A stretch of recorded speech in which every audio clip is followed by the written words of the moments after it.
Welcome to the February 2026 Public Forum.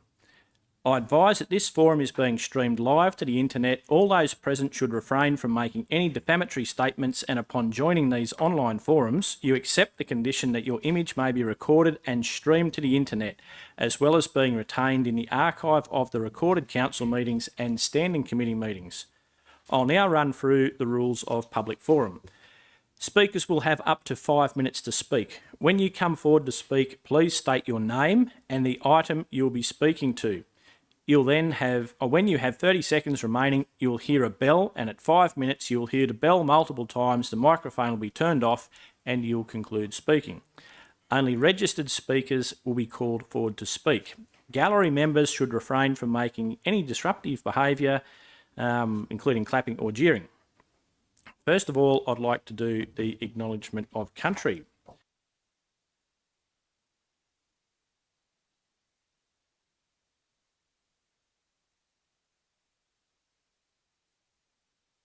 Other Aboriginal peoples from other nations who are present with us today. Does anyone have any conflicts of interest to declare? No. The Public Forum speakers, first up, 4.1, Peter Reardon, Agenda Item 9.1, Renewable Energy Projects Update, February 2026. Mr Reardon, please take the microphone.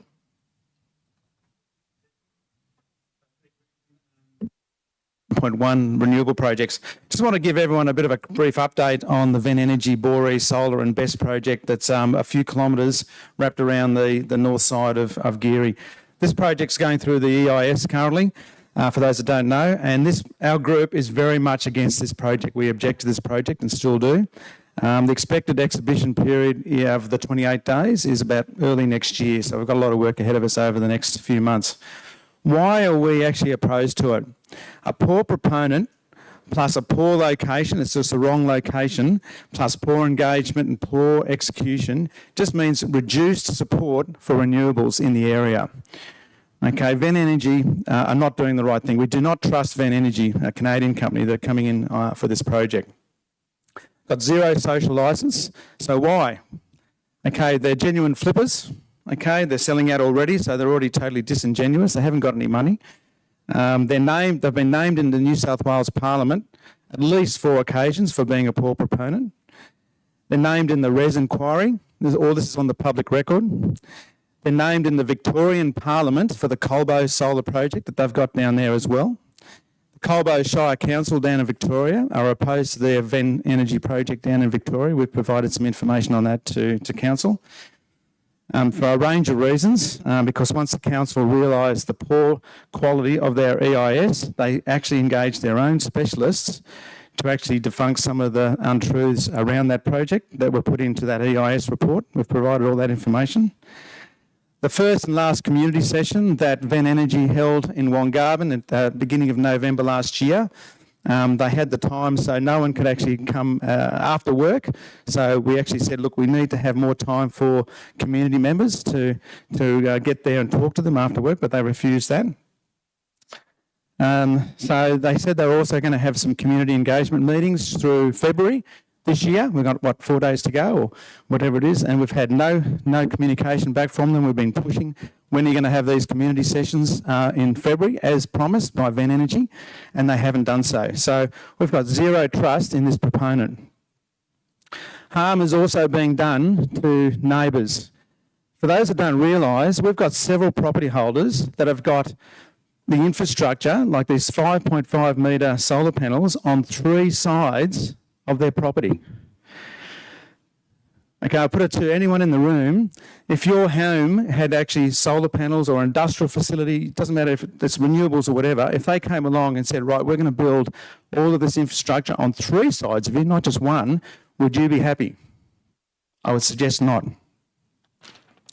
Okay, what are we doing about it? Okay, we've actually engaged our own specialists, independent specialists, for the next 9 months around fire, social impact, and flooding.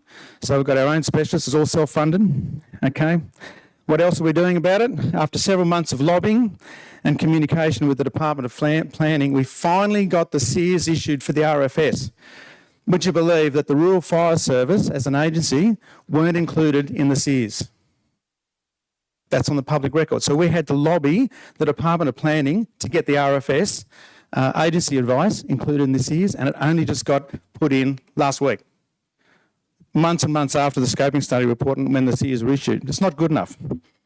Again, what else are we doing about it? We've done some rigorous political lobbying across a range of political parties, conducting site inspections. We've had some councillors out.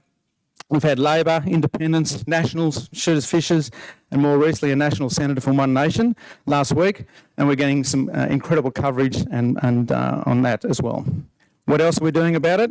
We've sought and received official letters of our concerns from all states and the national. So with Planning Minister Paul Scully and his senior advisors, we've had some teleconferences with them, Department of Planning, Parliamentary and the Government Services team within the Department of Planning, the New South Wales Premier's Department. We've been talking to them, keeping them up to date with the potential emerging contentious issue.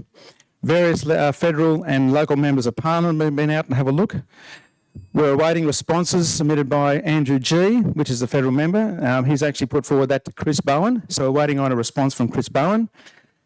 We've had a successful petition to the Legislative Council that required an official response from the Agricultural Minister, Tara Moriarty, regarding planning and SSAL, or State Security Agricultural Land. And we've also got Mark Manaziak from the Shooters Fishers. We're also going to put together a motion. He's going to put forward a motion to New South Wales Parliament to suspend the project due to flood risk, amongst other matters. And we've had a heap of media attention. So we're going to continue our efforts to communicate more widely to industry and out there. And we cordially invite all of the councillors and anyone else from the top there, like technical specialists, to come out and have a look at our project. Thank you. Thank you, Mr. Reardon. Right on 5 minutes. Next up, we have Mr. Gary Todd, Agenda Item 7.11, 2025 Village Roadshow Insights Report. Mr. Todd. Thank you. My name's Gary Todd from Gollan. The Village Roadshow meetings were held at Gollan and was stated to report that no one from council has come to Gollan to discuss in our area issues. On a report, council did have meetings at Gollan and they would hold meetings. Also, I believe we are not a village roadshow now because we're not in a village. But now I believe we are not, the village at Regent is Ballymore and Erlong, our area.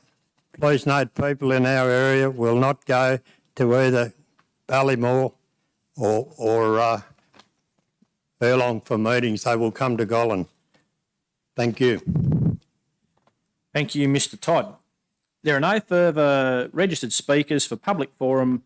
I now declare the meeting closed and the web streaming has been completed. Thank you for your attendance. Please stop the web stream.